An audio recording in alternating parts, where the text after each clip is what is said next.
ॐ सहना भवतु सहनौ भुनक्तु सह वीर्यङ्करवावहै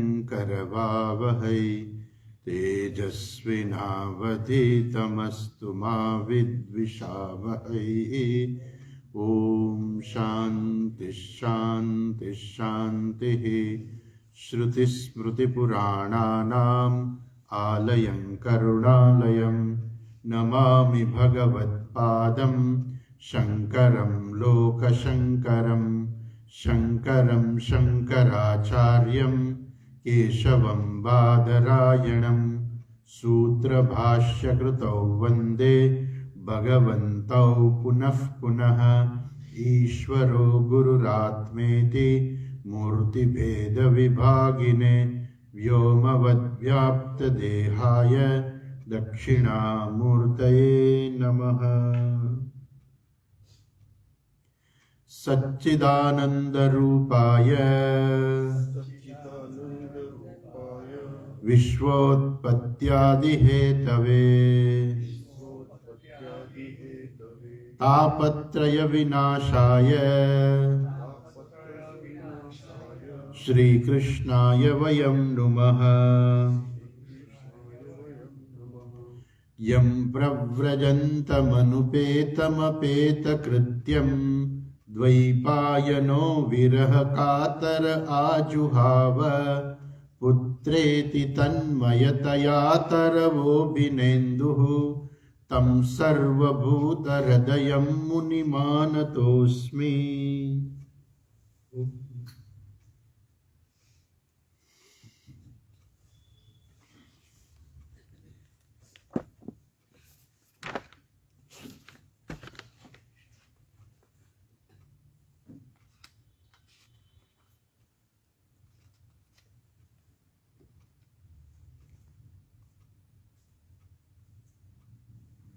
ગઈકાલે આપણે જોયું કે વિદુરજી જે છે તે ધૃતરાષ્ટ્રને વૈરાગી અપાવે છે, ધરાર કે હવે તો છોડો ઘર.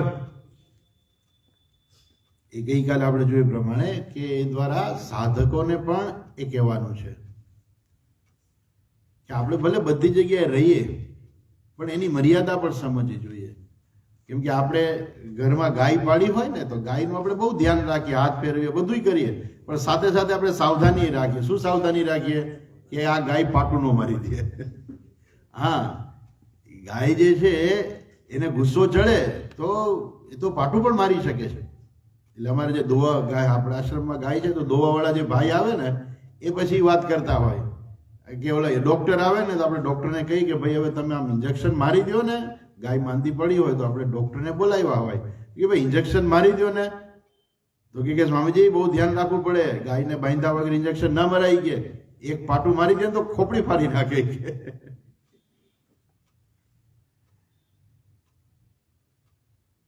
એમ જાણે કે આપણે ભલે ગમે ત્યાં રહીએ પણ બધી જગ્યાએ સાવધાની રાખવાની. ઘરમાં રહીએ પણ સંન્યાસીની જેમ, 60 વર્ષ થઈ ગયા છે બસ હવે સંન્યાસીની જેમ રહેવાનું. કારણ કે જવાય એવું તો છે નહીં કંઈ. આપણે તો કંઈ આજુબાજુમાં કંઈ વન છે નહીં કે વનમાં જઈને રહીએ કે કોઈ એવી કોઈ અત્યારે પરિસ્થિતિ નથી, એવી કોઈ ફેસિલિટી નથી કે તમે વનમાં જાઓ ને તમને કંઈ ખાવા પીવાનું મળે. અને એવા વન પણ રહ્યા નથી. છે હિમાલયની અંદર છે, હજુ કોઈ જવું હોય તો હિમાલયમાં છે, પરંતુ ત્યાં પાછું જ્ઞાન મળવાની શક્યતા બહુ ઓછી છે. એટલે એ પાછા આવીએ તો અહીંયા જે વિદુરજી જે છે એ ધૃતરાષ્ટ્રને ખૂબ કડવા શબ્દોમાં કહે છે કે તમને શરમ નથી આવતી કે તમે આવી રીતે અહીંયા પડ્યા છો? કોના હાથનું ખાવ છો તમે? કે જેણે તમારા 100 દીકરાને મારી નાખ્યા છે એ ભીમના હાથનું ખાવ છો તમે અહીંયા? શેના માટે પડ્યા છો તમે અહીંયા? હવે તમારું તો કોઈ છે નહીં, તમારા દીકરા બધા મરી ગયા છે, તમારા સગાવાલા બધા મરી ગયા છે, કોના માટે થઈને તમે હવે અહીંયા પડ્યા છો? એમ કરીને એવા ચાબખા મારે છે. અને ત્યાર પછી જે છે એ ધૃતરાષ્ટ્ર જે છે એ ત્યાંથી નીકળી જાય છે. ક્યાં જવાનું એ પણ કહે છે. શું કહે છે? છેલ્લે જોયું પ્રમાણે કે માત્ર ઘર છોડીને ભાગી જવાનું નથી. પાછું જો એ પણ બહુ અગત્યની વસ્તુ છે. ઘણા લોકો જે છે જોવા મળે છે એવી રીતે કે ઘર છોડીને ભાગી જાય, વૈરાગ્ય આવી ગયો, ઘર છોડીને ભાગી જાય, પણ પછી એને ખબર નથી પડી કે ઘર છોડીને ભાગ્યા પછી કરવાનું શું. જે મુખ્ય જે હેતુ જે છે એ હેતુસર થવો જોઈએ. એટલે અહીંયા કહે છે છેલ્લે ગઈકાલે આપણે શ્લોકમાં જોયું પ્રમાણે યસ્વાકાર પરતો વેહ જાતિર્નિવેદ આત્મવાન જાત નિર્વેદ આત્મવાન હૃદિ કૃત્વામ હરિમ ગેહાત પ્રવ્રજેત નરોત્તમ. નરોત્તમ અર્થાત આ ઉત્તમ મનુષ્ય એ છે કે માત્ર ઘર છોડવાની વાત નથી આની અંદર, પરંતુ એ પોતે વૈરાગ્ય પ્રાપ્ત કરી અને પછી જાત નિર્વેદ આત્મવાન અને આત્મજ્ઞાન પ્રાપ્ત કરે છે. એટલે એને કહે છે કે તમે ઘર છોડી વૈરાગ્ય પ્રાપ્ત કરી અને આત્મજ્ઞાન પ્રાપ્ત કરો. માટે આવો જે મનુષ્ય છે યહ સ્વકાત પરતો વેહ જાત નિર્વેદ આત્મવાન હૃદિ કૃત્વા હરિમ ગેહાત. વૃદ્ધિમ ભગવાનને હૃદયમાં ધારણ કરીને પ્રવ્રજેત સનરોત્તમ. ઈશ્વર ઉપર જેને કહેવાય ને કે ભરોસો કે ભગવાન જે છે મારું કલ્યાણ કરશે ચોક્કસ, પણ એ હરિને હૃદયમાં ધારણ કરવા પડે. ખાલી ઘર છોડીને ભાગી જવાનું કે એવું કંઈ નથી, પણ જેના માટે જવાનું છે આત્મજ્ઞાન પ્રાપ્ત માણે. એટલે આત્મજ્ઞાન પ્રાપ્ત કરી અને જે વ્યક્તિ આ રીતે હૃદયમાં ઈશ્વરને ધારણ કરીને જે જાય છે ને એ ઉત્તમ મનુષ્ય છે, નરોત્તમ. એટલે હવે કહે છે 27મા શ્લોકમાં કહે છે અથો દીચિમ દિશમ યાતુ સ્વૈરજ્ઞાત ગતિર્ભવાન ઇતોર્વાક પ્રાયત યશઃ કાલઃ પુંસામ ગુણ વિકર્ણઃ પુંસામ ગુણ વિકર્ષણ. હવે કહે છે કે તમે માટે હવે તમે શું કરો. અથ ઉદીચિમ દિશમ યાતુ. ઉદીચિમ દિશમ એટલે ઉત્તર દિશામાં કે જ્યાં હિમાલય છે, તો તમે ઉત્તર દિશામાં જાઓ અને ત્યાં પ્રયાણ કરો. કેમ કે હવે તો સમય છે ને બહુ ખરાબ આવી રહ્યો છે. કાલઃ પુંસામ ગુણ વિકર્ષણ. ગુણ વિકર્ષણ હવેનો જે સમય આવશે ને એમાં લોકોમાં ગુણ રહેશે જ નહીં. કયા ગુણ નહીં રહે? તો કે છે કે આ ધૈર્ય છે, દયા છે, કરુણા છે, પ્રેમ જે છે, ભક્તિ છે, જ્ઞાન છે, આ બધા ગુણો હવે લોકોમાં રહેવાના નથી. એટલે શું કે હવે લોકો એવા બહુ ઓછા થઈ જશે કે જે લોકોમાં ધૈર્ય હોય, કરુણા હોય, દયા હોય, પ્રેમ હોય, ભક્તિ હોય, જ્ઞાન હોય, એવા લોકો બહુ ઓછા રહેશે. ને માટે આ એવો કાળ હવે આવવાનો છે, માટે તમે હવે અહીંથી નીકળી જાઓ.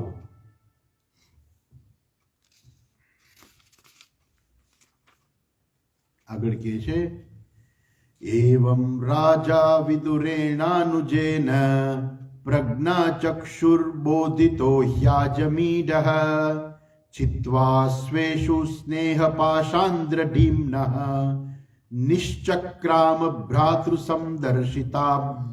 સંદર્શિતાદ્વા. આ પ્રમાણે એવં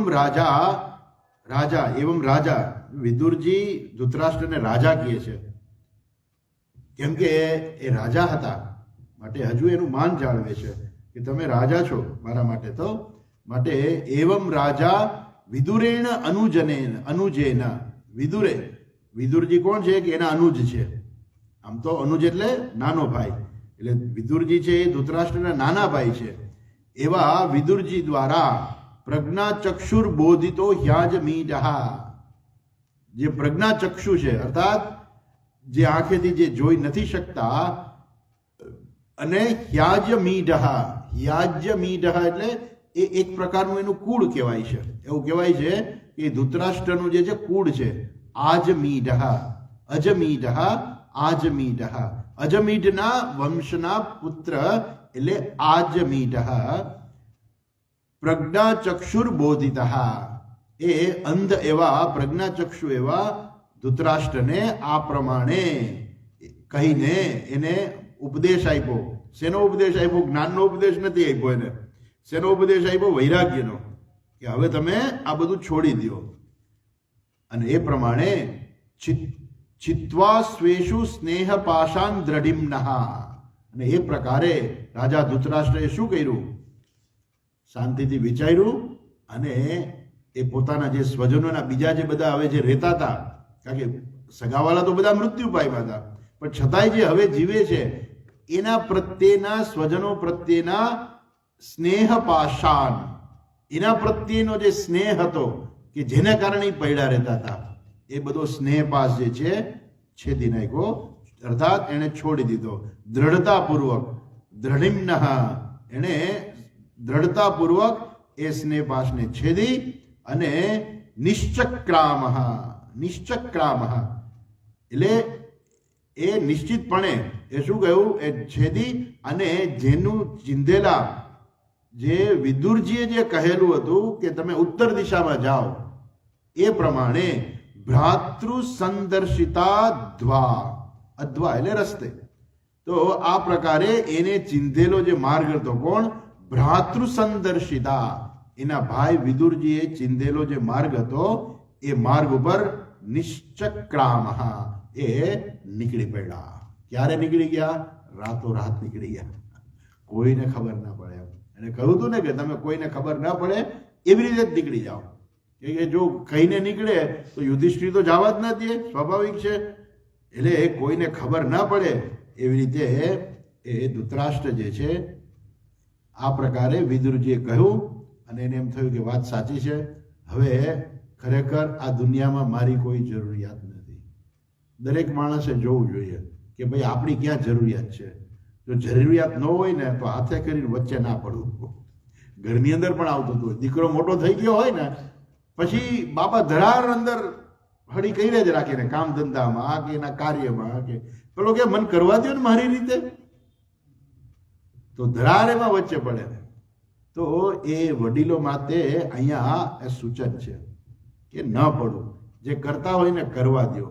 તમારે એવું જ માનવું કે તમે આશ્રમમાં રહ્યો છો, તમને ખાવા પીવાનું મળી જાય, બસ પ્રેમ રાખો, તમારી જરૂરિયાત હોય ત્યાં તમે એને સલાહ આપો, તમારાથી થાય એટલી તમે એને મદદરૂપ થાવ, પણ હાથે કરીને એને ન ગમતું હોય એમ કરીને ધરાર વચ્ચે ના આવું.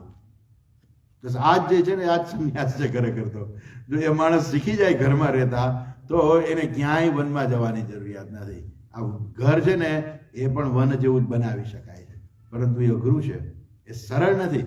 કેમ કે જોતા હોય બરોબર છે, છોકરાઓ ભૂલે કરવાના છે અને જ્યારે ભૂલ કરે ત્યારે એનાથી રહેવાય નહીં, અને એ બોલે ત્યારે પછી ઘરમાં ઝઘડા શરૂ થાય કે તમે વચ્ચે શું કામ બોલ બોલ કરો છો, તમે શું કામ બોલ બોલ કરો છો.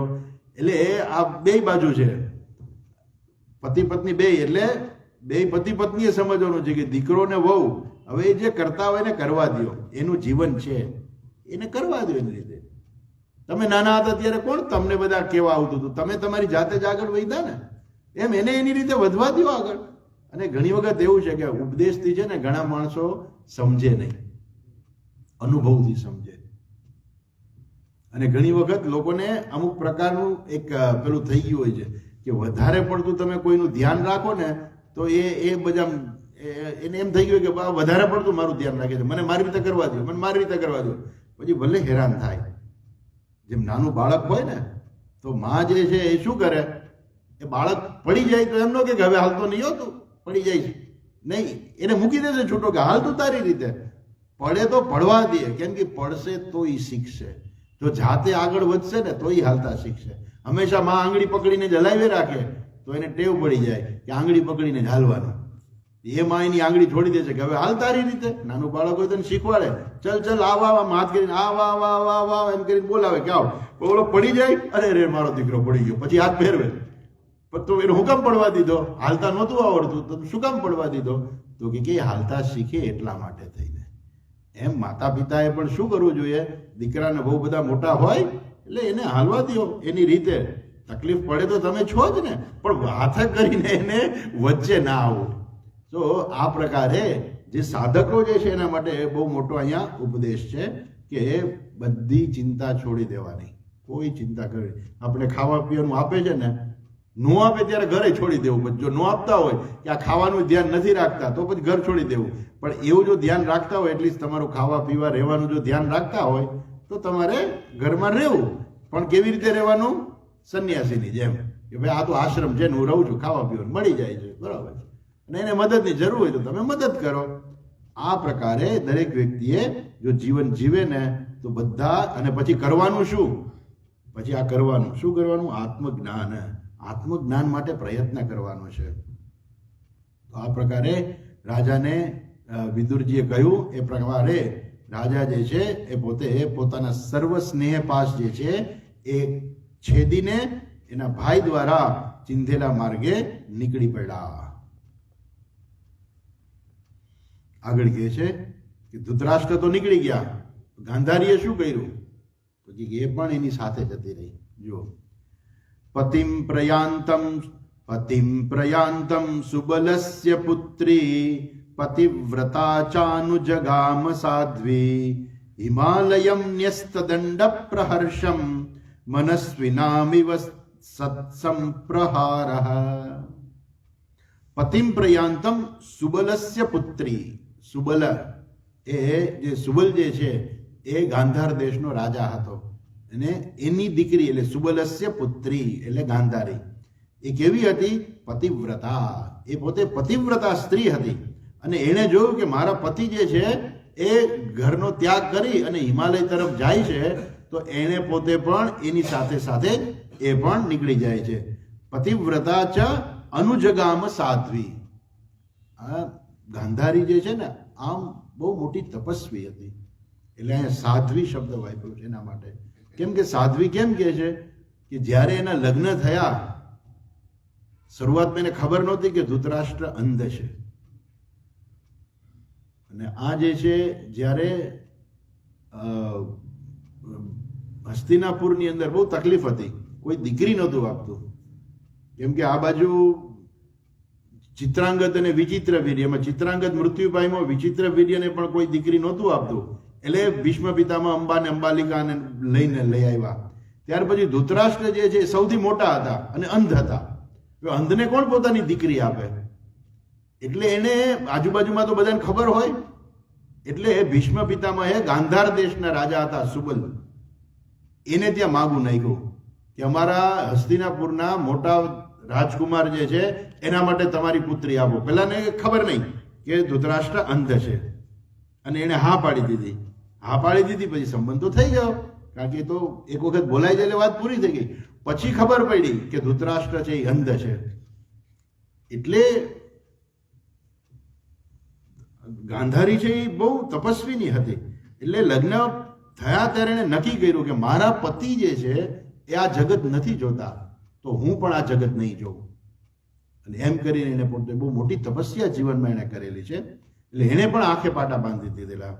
પરંતુ એનો ભાઈ શકુની જે છે એને એમ થયું કે મારી બેનને આ લોકો છેતરી છે, કેમ કે મોટો દીકરો છે એટલે એમ માન્યું હતું કે એના દીકરા બધા રાજા બનશે, પણ આ તો અંત છે, એટલે ધૃતરાષ્ટ્રના એકેય દીકરા રાજા ના બની શકે. એટલે એને નક્કી કર્યું કે હું જોઉં છું કે કેમ કરીને આ ધૃતરાષ્ટ્રના પુત્રો જે છે એટલે મારી બેનના દીકરાઓ જે છે એ કેમ કરીને રાજ્યની પ્રાપ્તિ કરે. એટલા માટે શકુની ભેગો આવ્યો. કોઈ દી બેનના લગ્ન થાય ને તો ભાઈ કઈ સાસરે ન રહે, બહુ તો સાસરે મૂકવા જાય, પણ મૂકીને ભાઈ પાછો આવેલો આવે. પણ ગાંધારીના લગ્ન થયા ત્યારે શકુની ભેગો જ આવ્યો ને છેક સુધી મયરો ત્યાં સુધી ત્યાં જ રહ્યો. એ શું કામ કે હું જોઉં કે મારી બેનના દીકરા કેમ કરીને રાજ્યને પ્રાપ્ત કરે. એટલે આ ગાંધારી જે છે આમ તપસ્વીની હતી. ભગવાન જે છે ને હંમેશા તપસ્યાને જુએ છે. બીજો જે ભાગ જે છે એ દરેક વ્યક્તિ એ ભાગનું જે છે ફળ ભોગવવું જ પડે. જેમ કે ગાંધારીએ તપશ્ચર્યા કરી કે આંખે પાટા બાંધી લીધા, બહુ મોટી તપશ્ચર્યા હતી અને એનું ફળ પણ એને મળ્યું. પણ સાથે સાથે શું થયું ખબર છે કે પિતાય અંધ અને માતા અંધ નહોતી, છતાંય આંખે પાટા બાંધી લીધા. એ બાળકો જે છે કેવા થાય?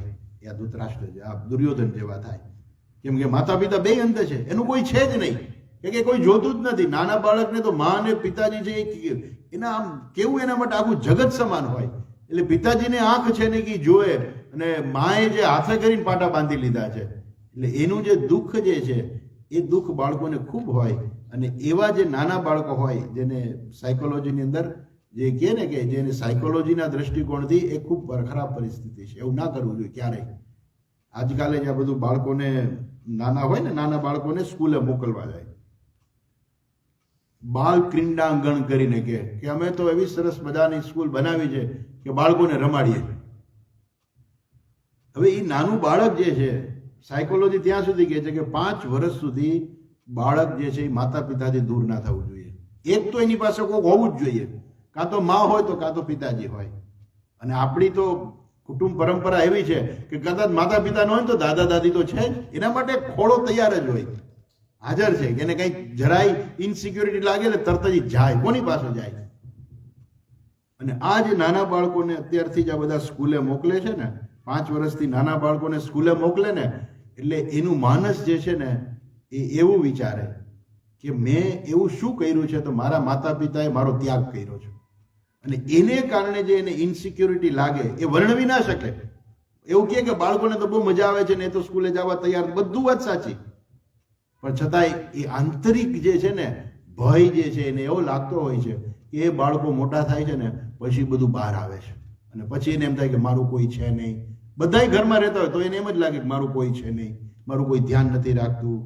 આ બધી જે મોટા થયા પછીની જે વ્યક્તિને આવું મનમાં થતું હોય ને એનું કારણ એનું બાળપણ છે. એટલે બાળકોને ક્યારેય પણ આવી રીતે એકલા ન છોડી દેવા જોઈએ.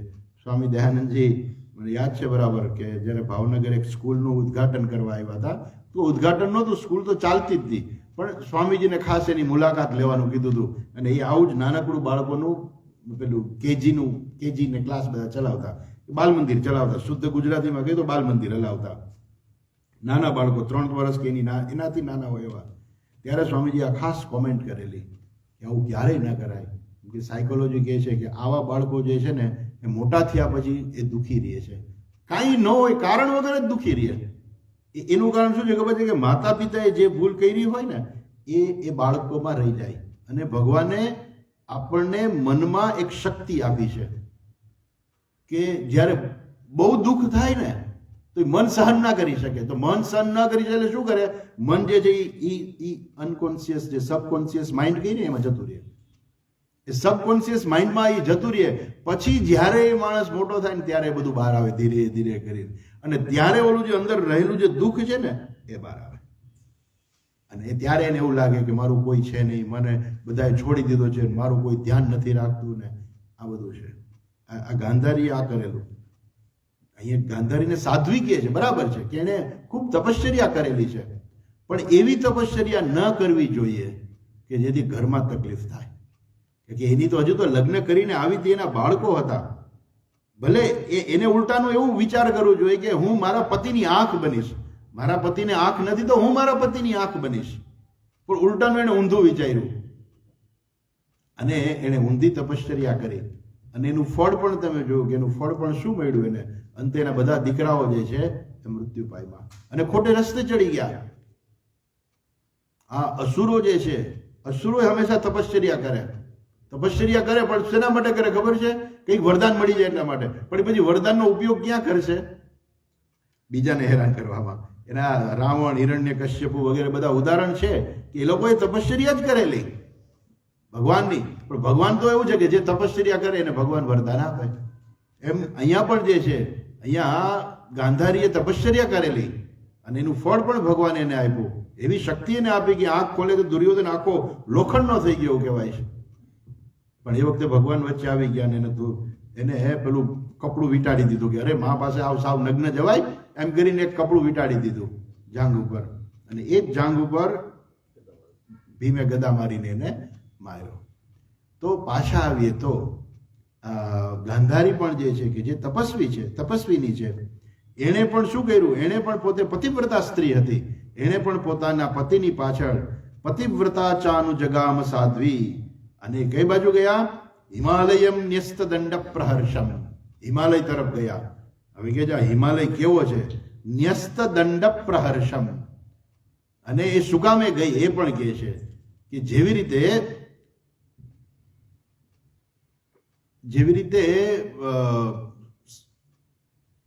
કોઈ શૂરવીર યુદ્ધ કરતો હોય અને એની સ્ત્રી જે છે એ સુરવીરોને પણ શું થાય ખબર છે? જ્યારે સુરવીર જે છે ને એ યુદ્ધ કરે ત્યારે એને કોઈ મારે, શસ્ત્ર મારે ને, તો ત્યારે એનામાં એક પ્રકારનો એને પણ એક આનંદ થાય છે. શેનો આનંદ થાય છે ખબર છે? કે મને પીઠમાં ઘા નથી લાગ્યો, મને પીઠમાં ઘા નથી લાગ્યો, મને છાતી ઉપર ઘા લાગ્યો છે. અને એનો પણ એક પ્રકારનો એનામાં આનંદ થતો હોય છે. અને સ્ત્રીને પણ એવું જ હોય છે હંમેશા કે એના પતિને જો છાતીમાં, એવું તો કહેવાય જ છે કે એ રાજપૂતોની જે સ્ત્રીઓ હતી, રાજપૂતાણીઓ, એને એમ કહે કે તારા પતિ જે છે એ શહીદ થઈ ગયા યુદ્ધમાં, ત્યારે એક જ પ્રશ્ન કરે કે એ ઘા ક્યાં લાગ્યો હતો, છાતી ઉપર કે પીઠ ઉપર? જો છાતી ઉપર ઘા લાગ્યો હોય તો કે હા એ બરાબર છે, અને પીઠ ઉપર ઘા લાગ્યો હોય તો કે અરે રે મારા પતિને આવું લાગ્યું, એમ કરીને પતિ માટે પણ એ ખોટો શબ્દ વાપરે, ખરાબ શબ્દ વાપરે કે એને ભાગતા ભાગતા ભાગી ગયા યુદ્ધમાંથી એમ. અને છાતી હા એ મારા પતિ છે કે જેણે છાતીમાં એને ઘા લીધો. એટલે એ જેમ સુરવીર હોય અને એને છાતીમાં ઘા લાગે પણ છતાંય કેવો લાગે? પ્રિય લાગે. એમ અહીંયા પણ ગાંધારી જે છે એને ગમતું નથી બધું ત્યાગ કરીને જવું, પણ છતાં પણ એના પતિ જાય છે, એ પતિવ્રતા છે, અને માટે એ પતિવ્રતા સ્ત્રી તરીકે એ પણ શું કરે છે? એ પણ એના મનસ્વી નામ ઇવ સત્સંપ્રહારઃ, એણે પણ પોતે શું કર્યું? એને પણ ધૃતરાષ્ટ્રની સાથે સાથે એણે પણ ઘરનો ત્યાગ કર્યો.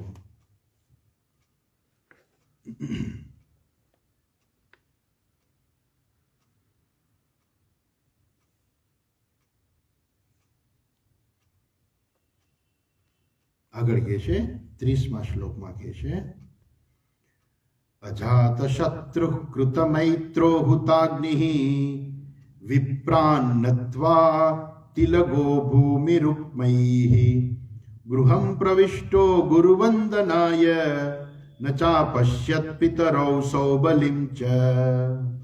અજાત શત્રુ, આ એક જ ટાઇટલ જે છે કે જે યુધિષ્ઠિરને સ્પેશિયલી મળેલું છે એ છે અજાત શત્રુ, જેનો આ જગતમાં કોઈ દુશ્મન જ નથી. યુધિષ્ઠિરનો સ્વભાવ જ એવો હતો કે એના કોઈ દુશ્મનો જ નહોતા. કેમ કે ક્યારેય પણ એ દુશ્મનને પણ અપ્રિય થાય ને એવું કરતા નહીં, અને હંમેશા દુશ્મનને પણ એ સારું થાય એવું જ કંઈક કાર્ય કરતા. એટલે એના કોઈ દુશ્મનો જ હતા નહીં. એવા અજાત શત્રુ, જેનો કોઈ ક્યારેય શત્રુ હતો જ નહીં, એવા અજાત શત્રુ. ઇવન જ્યારે દુર્યોધન જે છે, જ્યારે અશ્વત્થામાં એના 4 પાંડવોના 5 પુત્રોને અંધારામાં સુતેલા મારીને એના માથા લઈને આવે છે, ત્યારે દુર્યોધન પણ દુઃખી થઈ જાય છે. એને યુધિષ્ઠિર, એને ખબર હતું કે યુધિષ્ઠિર કોણ છે, એ પણ દુઃખી થઈ જાય છે. અને જ્યારે બધાને ખબર હતી કે યુધિષ્ઠિર એવા હતા કે જો યુધિષ્ઠિરને કંઈ આપવામાં આવે ને તો એ બધું પાછું આપી દે. જો દુર્યોધન એટલે કે જ્યારે છેલ્લું યુદ્ધ આવે છે ને, આપણે દુર્યોધન અને ભીમનું છેલ્લું યુદ્ધ થાય છે, એ પહેલા દુર્યોધન જે છે એ પાણીમાં સંતાઈ જાય છે. પછી આ 5 પાંડવો જાય છે અને બોલાવે છે કે નીકળ બહાર, તું અત્યાર સુધી તું છુપાઈ ક્યાં ગયો? એમ કે યુદ્ધમાંથી કેમ ભાગી ગયો? એટલે દુર્યોધન આવી કે ના હું કઈ ભાગ્યો નથી, હું તો થોડીક વાર શાંતિ માટે પાણીમાં બેઠો હતો. એમ પાણીમાંથી બહાર આવે ને પછી કહે છે. એ વખતે યુધિષ્ઠિર એવી મોટી ભૂલ કરે છે. એ કહે છે દુર્યોધનને કે તું અમારા 5માંથી ગમે એને સિલેક્ટ કરી લે, એક સાથે તું યુદ્ધ કર, જો તું જીતી જા તો તને રાજ્ય. હવે ભીમ સિવાય જો યુધિષ્ઠિર પેલા દુર્યોધને કોઈને પણ જો સિલેક્ટ કર્યા હોત તો શું થાત? ભીમની યુધિષ્ઠિરની તાકાત છે કે એ દુર્યોધન સામે ગદા યુદ્ધમાં એ ટકી શકે? એની તાકાત નથી. પણ તો પણ એવું નથી કહેતા કે તું ખાલી ભીમ સાથે જ લડ. એમ એને આમ પૂરેપૂરો ઓપ્શન આપે છે કે તારે જેની સાથે લડવું હોય એની સાથે તું લડ. અને એવું કહેવાય છે કે જો યુધિષ્ઠિરના હાથમાં રાજ્ય આવ્યું હોય અને દુર્યોધન એમ કે મને દઈ દે તો દઈ દે. એટલે બહુ યુધિષ્ઠિર જે છે એટલા બધા સરળ હતા એટલું બધું, એટલે એને અજાત શત્રુ એવા કહેવાતા, કે જેનો કોઈ શત્રુ ખરેખર હતો નહીં, એવા અજાત શત્રુ. એને શું કર્યું? સવારે કૃતમૈત્રો હુતાગ્નિ. કૃતમૈત્ર સૂર્યનારાયણનું એક નામ છે, મિત્રાય નમઃ.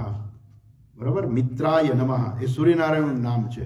કૃતમિત્રો, કૃત મૈત્ર, કૃતમૈત્ર એટલે કરેલું, મૈત્ર એટલે સૂર્યનારાયણ, અર્થાત સવારનું સંધ્યાવંદન. કૃત મૈત્ર એટલે સવારનું સંધ્યાવંદન. રોજ દરેક વ્યક્તિએ સંધ્યાવંદન કરવું જોઈએ. આજકાલ તો બધું છૂટી ગયું છે, લોકો એવું જ માને છે કે અમારે કંઈ કરવાની જરૂરિયાત જ નથી. રોજ સવારે સૂર્યનારાયણને 3 અંજલિ આપવાની હોય, રોજ સંધ્યાવંદન કરવાનું હોય, રોજ ગાયત્રીનો જપ કરવાનો હોય. પણ બધા લોકો એવું જ માને છે કે અમારે કાંઈ નહીં, તો બ્રાહ્મણો કરે સંધ્યાવંદન, તો બ્રાહ્મણો કરે. એવું નથી. જેને યજ્ઞોપવિત લીધી હોય ને એને સંધ્યાવંદન કરવું જોઈએ. અને યજ્ઞોપવિત કોને હોય? તો કે બધાયને હોય. જે યજ્ઞની સાક્ષીએ લગ્ન કરે છે, અગ્નિની સાક્ષીએ જે લગ્ન કરે છે, એ બધાને યજ્ઞોપવિત હોય. અને એ યજ્ઞોપવિત હોય એમાં બ્રહ્મા, વિષ્ણુ, મહેશ એ ત્રણેય પરમાત્માનું, ત્રણેય ભગવાનનું આવાહન કરવામાં આવે છે અને એનું રક્ષણ કરે છે. એટલે એ ખંભા ઉપર રાખે છે અને રોજ એના દ્વારા એ ભગવાનને તર્પણ કરે છે, રોજ ભગવાનને અંજલિ આપે છે. એ જે છે રોજ સંધ્યાવંદન જે છે, થોડીક જ 10-15 મિનિટ માન લાગે, પણ માણસને છે ને એવું એમ થાય કે ભાઈ આવું બધું કોણ કરે? એવું કરવું નથી. પણ એ સમયે યુધિષ્ઠિર આવા મોટા રાજા હોવા છતાં પણ એ રોજ સંધ્યાવંદન કરતા, રોજ અગ્નિહોત્ર કર્મ કરતા, અગ્નિને આહુતિ આપતા. એટલે કે છે હુતાગ્નિ, રોજ અગ્નિને આહુતિ આપવાનું હોય, રોજ અગ્નિહોત્ર કર્મ કરવાનું હોય. અને તમને જાણીને આશ્ચર્ય લાગશે, આનંદ થશે અને દુઃખે થશે કે આપણા જ એક ભાઈ હતા, આપણા આશ્રમમાં જ કનેક્ટેડ હતા, સ્વામી દયાનંદજી સાથે જ કનેક્ટેડ હતા અને નાગપુરમાં રહેતા હતા. એટલે પોતે એટલા બધા વિદ્વાન હતા કે એની પાસે એટલી બધી ડિગ્રીઝ હતી કે ગિનિસ વર્લ્ડ રેકોર્ડ બુકમાં એનું નામ હતું. એ પોતે ડોક્ટરે હતા ને એન્જિનિયર હતા ને ઇંગ્લિશમાં એની પાસે માસ્ટરની ડિગ્રી ને સાયન્સમાં માસ્ટરની ડિગ્રી ને આ સંસ્કૃતમાં માસ્ટરની ડિગ્રી ને આવી બધી ડિગ્રીઓ લઈને બેઠા હતા. આટલા વિદ્વાન હતા. રોજ ઘરમાં અગ્નિહોત્ર કર્મ કરતા. એને સ્પેશિયલ એને બનાવ્યું હતું. અગ્નિહોત્ર કર્મ કરવા માટે એણે યજ્ઞશાળા, રોજ પોતાના ઘરમાં જ એક યજ્ઞશાળા બનાવેલી અને રોજ એ પતિ પત્ની બંને કરતા. અને ખૂબીની વાત એ છે કે આટલા વિદ્વાન હતા અને છતાંય પાછા રાજકારણમાં હતા. અનફોર્ચ્યુનેટલી એનું એક્સિડન્ટ થઈ ગયું અને ગુજરી ગયા. નહીં તો આપણા દેશમાં એ બહુ આગળ વધેલા રાજકારણી તરીકે પ્રખ્યાત થાત. ભગવાનની સૃષ્ટિ છે એ તો ભગવાન જાણે કે શું કામ આવું થયું, પણ છતાં એ બહુ વિદ્વાન એવા હતા. પણ રોજ અગ્નિહોત્ર કર્મ કરતા, પતિ પત્ની બંને. આટલા પૈસાદાર હતા, આટલું એની પાસે જ્ઞાન હતું, આટલી ડિગ્રીઓ હતી, બધું હતું, છતાંય રોજ સવારે 4 વાગે ઉઠીને પતિ પત્ની બંને રોજ અગ્નિહોત્ર કર્મ કરતા. અહીંયા પણ યુધિષ્ઠિર છે એ પરંપરાને બરાબર પાડતા હતા. હુતાગ્નિ, રોજ સવારનો અગ્નિ જે છે એને આહુતિ આપવાની હોય, એ આહુતિ આપીને પછી શું કહ્યું? વિપ્રાન નત્વા. આ પણ બહુ અગત્યનું છે. આપણે ધીમે ધીમે બધું છૂટતું જાય છે.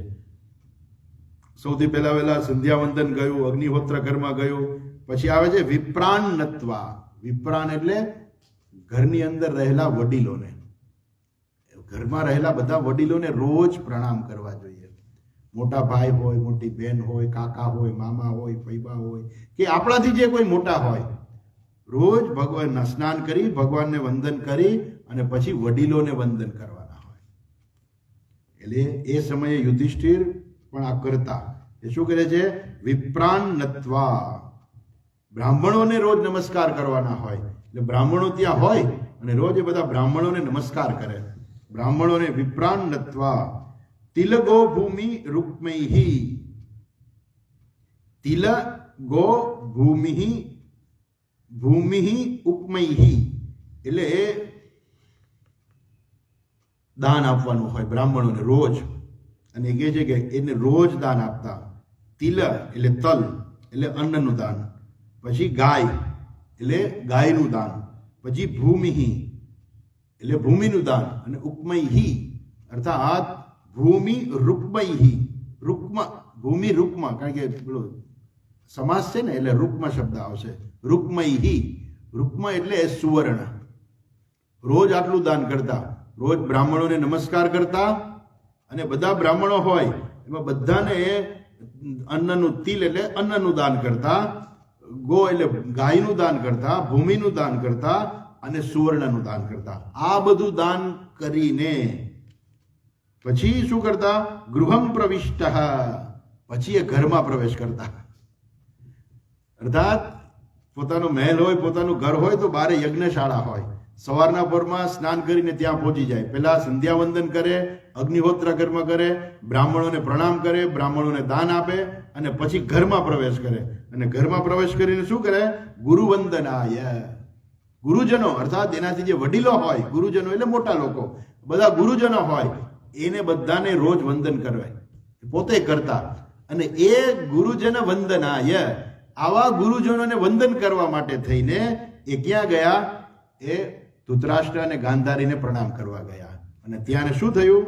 ન ચ અપશ્યત પિતરો, એને ન અપશ્યત, એને જોયા નહીં. પિતરો અર્થાત એને ધૃતરાષ્ટ્રને અને ગાંધારીને માતા પિતાને એને ન જોયા. સૌબલિમ ચ, અને વિદુરજીને પણ ના જોયા. તો આ પ્રકારે એને આ રોજનું એનો નિત્યક્રમ હતો. સવારના ઉઠી સ્નાન કરી સૌથી પહેલા સંધ્યાવંદન કરવાનું, અગ્નિહોત્ર કર્મ કરવાનું, બ્રાહ્મણોને પ્રણામ કરવાના, બ્રાહ્મણોને દાન આપવાનું, પછી વડીલોને નમસ્કાર કરવાના, પછી પોતાની પ્રવૃત્તિ શરૂ કરવાની. એટલે કે જે આ બધું જે છે એ રોજ કરતા. પણ એણે આજે રોજ કરતા જ આજે એણે ધૃતરાષ્ટ્ર અને ગાંધારીને ન જોયા. એ ન જોયા એટલે એને આશ્ચર્ય થયું કે શું થયું, ક્યાંય ગયા બધા? ત્યાં જ એને ત્યાં સંજય હતો, કેમ કે સંજય એનું ધ્યાન રાખવા વાળો હતો. સંજય એનો ખાસ એક મંત્રી હતો કે આખી ભગવદ્ ગીતા સંજયે સાંભળેલી, તમને ખબર હશે. એ સંજય જે છે એ સંજય ત્યાં હતો, અને એણે સંજયને જોયો અને એને પૂછ્યું. તત્ર સંજય માસીનમ પપૃચ્છોદ્વિગ્ન માનસઃ ગાવલ ગણે ક્વ નાસ્તાતો વૃદ્ધો હીનશ્ચ નેત્રયોઃ. કેવા યુધિષ્ઠિરે પૂછ્યું? ઉદ્વિગ્ન માનસઃ, એને ન જોયા એટલે એનું મન એકદમ ઉદ્વિગ્ન થઈ ગયું કે ક્યાં ગયા, કેમ કે બે અંધ હતા, ક્યાં ગયા? અને પાછો સંજય ત્યાં બેઠો છે. નહીં તો ક્યાંય જાય ને તો સંજય ભેગો જાય, પણ સંજય અહીંયા બેઠો છે. અને એને ગાંધારી અને ધૃતરાષ્ટ્રને બેને ન જોયા, માતા પિતાને ન જોયા. એને માતા પિતા જ કહે છે, કેમ કે એનાથી મોટા હતા. માતા પિતા જ કહે છે કે મારા પિતા સમાન છે, મારી મા સમાન છે. એટલે પિતરવ શબ્દ વાપરો. એ કહે છે કે આ માતા પિતાને ન જોયા એટલે ઉદ્વિગ્ન મનવાળા એવા ઉદ્વિગ્ન માનસઃ તત્ર સંજયમ આસીનમ પપૃચ્છોઃ. એણે ત્યાં બેઠેલા સંજયને પૂછ્યું. શું પૂછ્યું? કે ક્યાં ગયા? ગાવલ ગણે, એ ગાવલ ગણે, ગાવલ ગણે એટલે ગાવલ ગણ જે છે એ પણ શું છે? એ સંજય હતો એનું કુળ હતું. બધા કુળ હોય ને, જુદા જુદા કુળ હોય, તો એ કુળ એનું ગાવલ ગણ કુળ હતું. એટલે કે જે હે ગાવલ ગણે ક્વ નહ તાતઃ, નહ અમારા માતા પિતા ક્યાંય ગયા? અમારા માતા પિતા ક્યાં જતા રહ્યા? નહ તાતઃ, આ અમારા માતા પિતા ક્યાં ગયા? વૃદ્ધ હીનશ્ચ નેત્રયોઃ, અમારા વૃદ્ધ પિતા ક્યાં ગયા? જે આ નેત્રહીન છે ક્યાં જતા રહ્યા? સંજય પણ કઈ બોલી નથી શકતો, કેમ કે સંજયને પણ ધૃતરાષ્ટ્ર પ્રત્યે અત્યંત પ્રેમ હતો. ભલે ધૃતરાષ્ટ્રે ઘણું ખોટું કર્યું, પણ છતાંય ઘણી વાર એવું હોય ને કે લોક અરસપરસ જે, અને સંજય તો શું હતો? એનો મંત્રી હતો, પણ છતાંય સંજય એટલો સારો માણસ હતો અને એને ખૂબ જ પ્રેમ હતો ધૃતરાષ્ટ્ર પ્રત્યે. એટલે કે એ કઈ એની પાસે કઈ જવાબ જ નથી. હજુ યુધિષ્ઠિર જરાક શંકા કરે છે. શું કે છે? અંબાચ હત પુત્રાર્તા પિતૃવ્યઃ ક્વ ગતઃ સુહૃત અપી મયી કૃતે પ્રજ્ઞે હત બંધુસ્સ ભાર્યયા આશંસમાન શમલમ ગંગાયામ દુઃખિતો પતત. દુઃખિત અપતત, એ લોકો દુઃખી થઈને અપતત, ક્યાં? ગંગાયામ. એ લોકો દુઃખી થઈને ગંગામાં તો નથી પડી ગયા ને, એવી શંકા કરે છે. અંબા ચ હતપુત્રાર્તા, અંબા એટલે એની માં છે, ગાંધારીને માં જ કહે છે કે મારી માં જે છે એ મારી દુઃખી કેવી માતા છે? હતપુત્રા, જેના બધા પુત્રો મરાઈ ગયા હતા, એવી હતપુત્રાર્તા અંબા પિતૃવ્યય ક્વ ગતઃ સુહૃત. મારા કાકા જે છે, પિતૃવ્યય મારા પિતા સમાન એવા મારા કાકા જે છે એ ક્યાં જતા રહ્યા? અપી મયી અકૃત પ્રજ્ઞે. જો આ યુધિષ્ઠિરનું માનસ છે, એ એવું જ વિચારે છે કે મેં મંદ બુદ્ધિએ કઈ ભૂલ તો નથી કરી ને. એ એવું નથી કહેતા કે શું થયું, ક્યાં વયા ગયા ને કેમ થયું, તમે કેમ ધ્યાન ન રાખ્યું ને, એવું નહીં.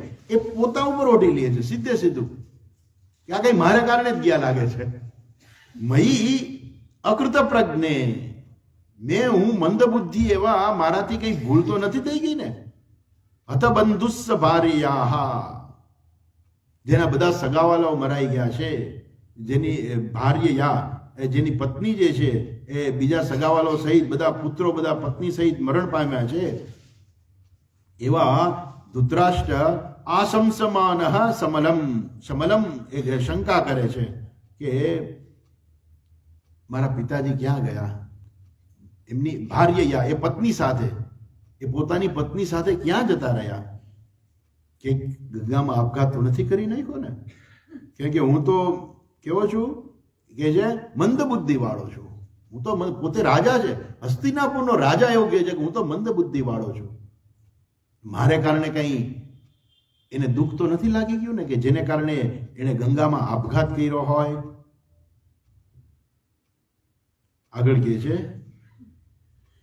પિતર્યુપરતે પાંડવ સર્વાન્નસુહૃદઃ શિશુન અરક્ષતામ વ્યસનતઃ પિતૃવ્યો ક્વ ગતાવિતઃ.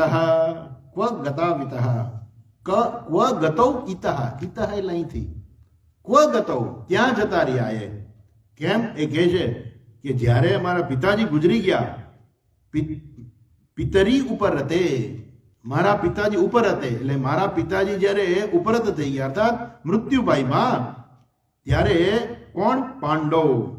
મારા પિતા પાંડુ જ્યારે મૃત્યુ પામ્યા ત્યારે સર્વાન્ન સુહૃદ શિશુન, અમે તો બહુ નાનકડા હતા, અને એ સમયે એને અમારું ધ્યાન રાખ્યું છે.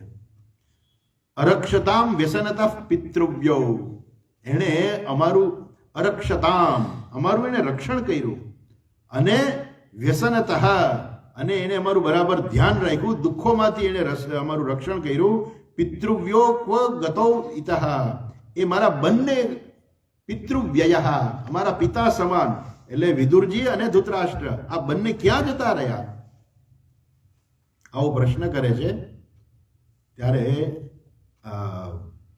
જવાબ જે છે એ સંજય આપે એ પેલા સૂતજી કહે છે કે સંજય કઈ જવાબ જ ના આપ્યો.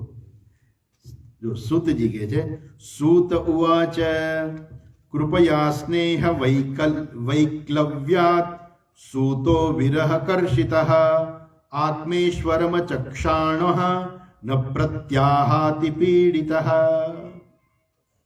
કેવો છે? આત્મેશ્વરમ અચક્ષાણઃ, ચક્ષુ એટલે જોવું, ચક્ષાણ એટલે જોયું, અચક્ષાણ ન જોયું. કોણે જોયું? આત્મેશ્વરમ. આત્મેશ્વરમ એટલે પોતાના સ્વામી. આત્મેશ્વરમ અચક્ષાણ, જે વ્યક્તિએ પોતાના સ્વામીને નથી જોયા એવો સુતઃ સંજય એ શું કહે છે? કેવો હતો? કૃપયા સ્નેહ વૈક્લવ્યાત, કૃપયા સ્નેહ, અત્યંત એને સ્નેહ હતો, એની આંખમાં આંસુ આવી ગયા. કૃપયા પરયા વિષ્ટ વિષિદન્નિધબ્રવીત, ગીતાજીમાં આવે છે ને, કૃપયા પરયા વિષ્ટ, એની આંખમાં આંસુ આવી ગયા, અર્જુનની આંખમાં. અહીંયા એ શબ્દ અહીંયા વપરાયો છે, કૃપયા.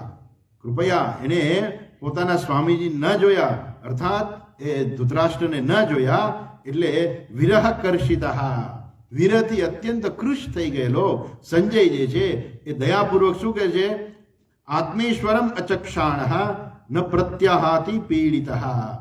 એ ન એટલે એને આપ્યું નહીં. શું? પ્રતિઆહતી. એને પ્રતિઆહ ન પ્રતિઆહ, એને કોઈ જવાબ આપ્યો નહીં. અતિ પીડિત, અત્યંત દુઃખી થયેલા એવા સંજયે કોઈ જવાબ આપ્યો નહીં. થોડોક સમય પસાર થયો પછી સંજયમાં બોલવાની તાકાત આવી અને હવે સંજય એ ધૃતરાષ્ટ્રને કહે છે, થોડો સમય તો કંઈ બોલી જ ના શક્યો, પણ પછી એને કહે છે, શું કહે છે? કેવી રીતે એ કહે છે? વિમૃજ્યાશ્રૂણિ પાણીભ્યામ વિષ્ટભ્યાત્માનમાત્મના અજાત શત્રુમ પ્રત્યુચે પ્રભો પાદવનુસ્મરન. પ્રભો પાદાવનુસ્મરન. વિમૃજ્યાશ્રુણી પાણીભ્યામ. પાણી એટલે આપણે પાણી કહીએ છીએ, પાણી નહીં. સંસ્કૃતમાં પાણી એટલે હાથ થાય. પાણીભ્યામ એટલે બે હાથે. એટલે એને બે હાથે પોતાના ચક્ષુ જે છે વિમૃજ્ય અશ્રુણી, એને આંખ ઉપર આવેલા આંસુ જે છે એને લૂછી નાખ્યા બે હાથ વડે. વિષ્ટભ્યાત્મનાત્મના, એણે પોતાની બુદ્ધિથી પોતાના મનને બરોબર ધૈર્ય કર્યું, સંભાળ્યું. અને અજાત શત્રુમ પ્રતિ ઊંચે. અજાત શત્રુમ એટલે યુધિષ્ઠિરને પ્રતિ ઊંચે એટલે એને કહ્યું પ્રભોહો પાદૌ અનુસ્મરન.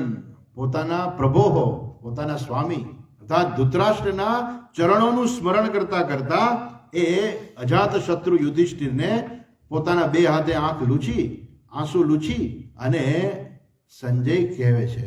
શું કહે છે સંજય? સંજય ઉવાચ નાહમ વેદ વ્યવસિતમ પિત્રોર્વઃ કુલનંદન ગાંધાર્યા વા મહાબાહો મુષિતોસ્મિ મહાત્મભિઃ. મુષિતઃ અસ્મિ. અસ્મિ એટલે હું છેતરાયો. મુષિતઃ એટલે છેતરાયો. ઘણી વાર આપણે એમ કહીએ ને કે ભાઈ કોઈ વસ્તુ લઈ આવ્યા હોય ને કે ભાઈ આ વસ્તુ તમે કેટલામાં લઈ આવ્યા? તો કે હું 100 રૂપિયામાં લઈ આવ્યો. અરે તમે છેતરાઈ ગયા, આ તો 50 રૂપિયામાં મળતી હતી.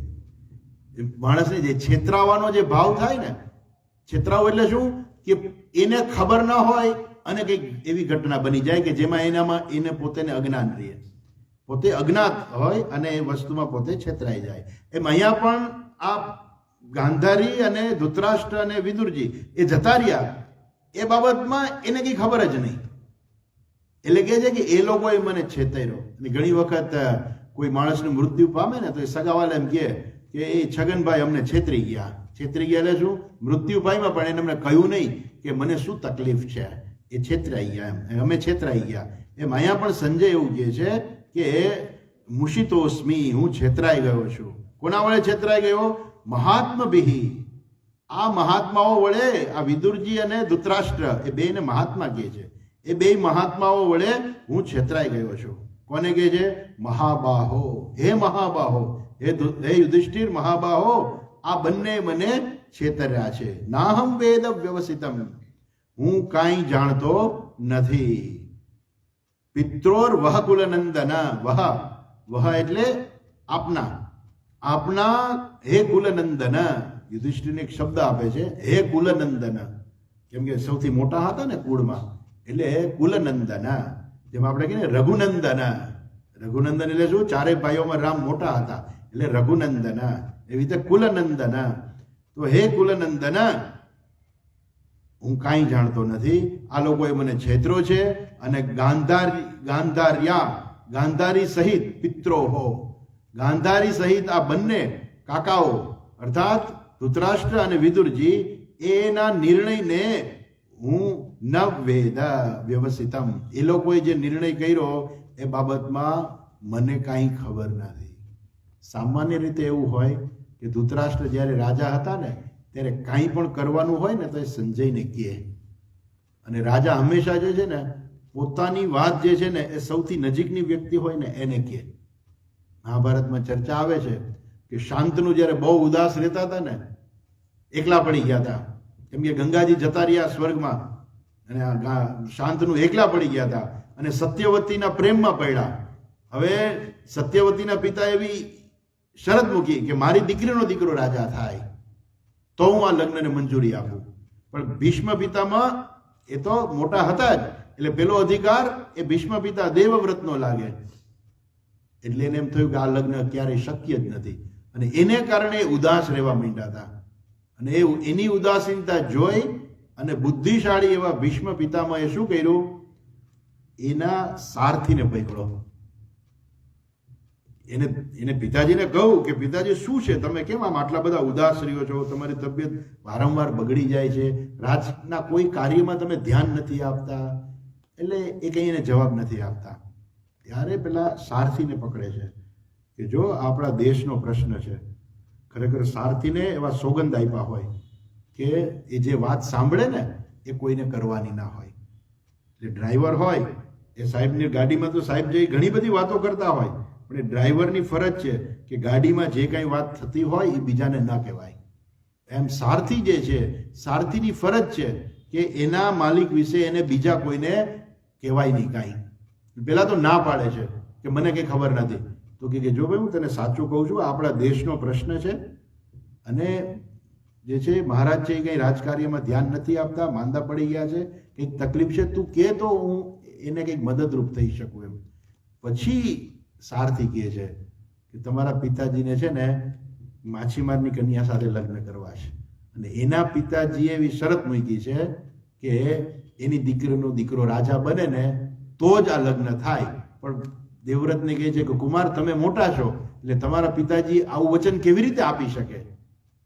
આવું એને કહ્યું. પછી દેવવ્રત જે છે જાય છે અને પ્રતિજ્ઞા કરે છે ને બધું. પછી ભીષ્મ પિતામહ તરીકે પ્રખ્યાત થાય છે. પણ એ નજીકના માણસને બધી જ ખબર હોય. એટલે અહીંયા પણ જે છે સંજય છે સૌથી નજીકનો માણસ હતો, પણ છતાંય એ નજીકનો માણસ હોવા છતાં પણ આ લોકો એને કંઈ કહ્યું નહીં.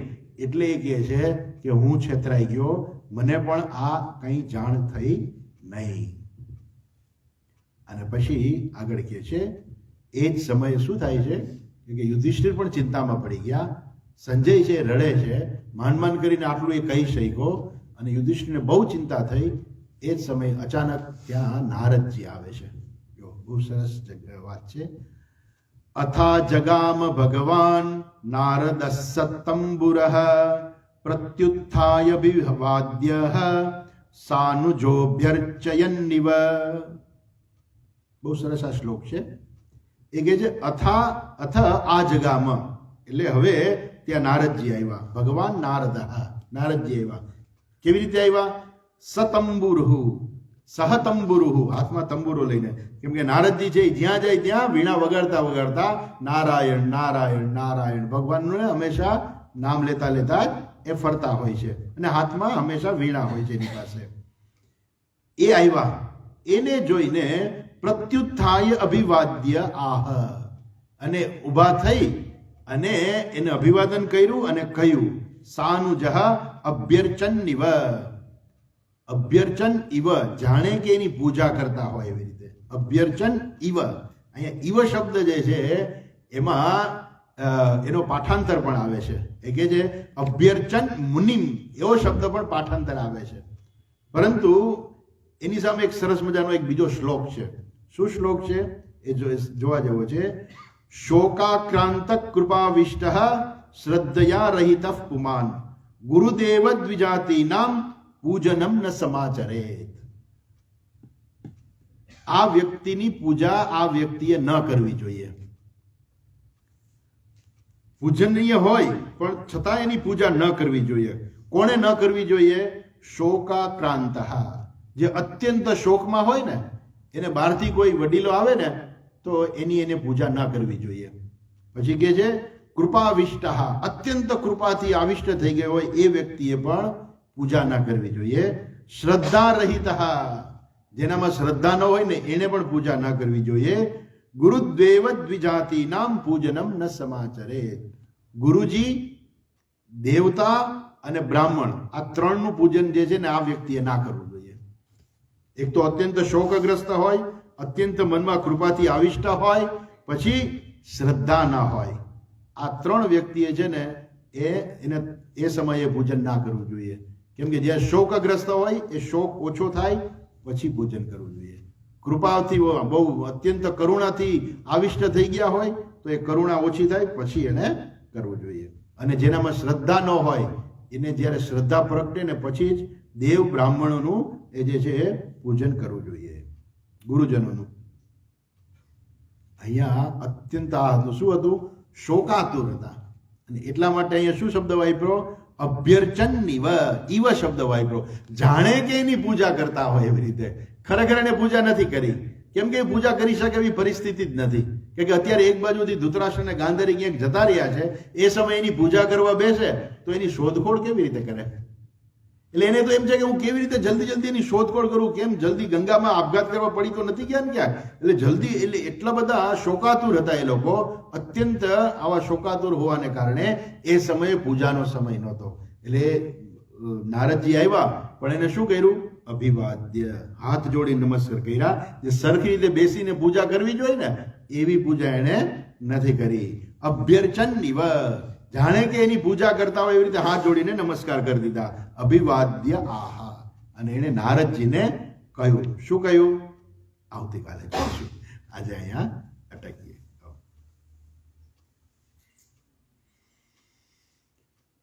ઓમ પૂર્ણમદઃ પૂર્ણમિદં પૂર્ણાત પૂર્ણમુદચ્યતે પૂર્ણસ્ય પૂર્ણમાદાય પૂર્ણમેવાવશિષ્યતે.